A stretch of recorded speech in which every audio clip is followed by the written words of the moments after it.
అసలు F1 visa అంటే student వీసాని F1 visa అంటాము. తర్వాత సెవీస్ అవుతుంది వీళ్ళకి. అసలు సెవీస్ అయిన తర్వాత ఎందుకు టెర్మినేట్ చేయాల్సి వస్తుంది? సో F1 వీసా అనేది ఒక్కసారి మనకి ఇక్కడ స్కూల్లో అడ్మిషన్ వచ్చినాక you apply for the schools here.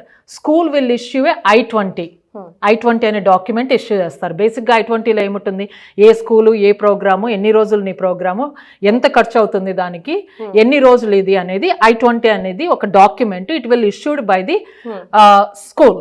Okay, ఆ డాక్యుమెంట్ వచ్చిన తర్వాత then everybody has to be recorded themselves in the SEVIS program lo. SEVIS ante which is given by the Department of Homeland Security to ICE program anedi. Okay, aa SEVIS lo prati okkaru register chesukovali. Aa registration anedi always you have to active. School anedi no marachu, school marachu, I-20 marachu. Okay, కానీ SEVIS అనేది నీకు ఒక్కసారి register అయిపోయినాక same number will continue regardless of how many years you study, how many schools you change, or you are graduated, or after the OPT, the SEVIS number always stays the same. Okay, so that's the importance of the SEVIS, which is actually operated by the Department of Homeland Security.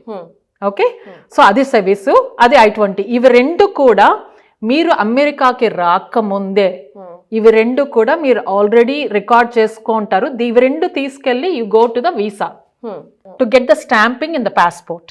So once you have the stamping in the passport, ఆ stamping అనే దాన్ని visa అంటాం కదా, ఆ visa అనేది only useful to enter in to the country. Once you enter in to the country, the visa has nothing to do with that. మనం ఒకసారి venter అయితేనే మనకి CBP అనేది ఎయిర్పోర్ట్లో ఉంటుంది. Okay, customs border petrol, that agency will issue I-94. I-94 అనేది బేసిక్గా ఏంటంటే అరైవల్ అండ్ డిపార్చర్ రికార్డ్. అంటే మీరు ఎప్పుడు వచ్చారు, ఎప్పటి వరకు ఉండాలి, ఎప్పటి లోపల వెళ్ళిపోవాలి. ఆ I-94 అనేది మీరు ఎప్పుడు మెయింటైన్ చేయాలి అమెరికాలో ఉన్నంతసేపు. ఓకే, వీసా ఎక్స్పైర్ అయిపోయినా సరే అమెరికాలో ఉన్నంతసేపు I-94 మెయింటైన్ చేయాలి. These are the basic things everybody has to know before we get into more details on that.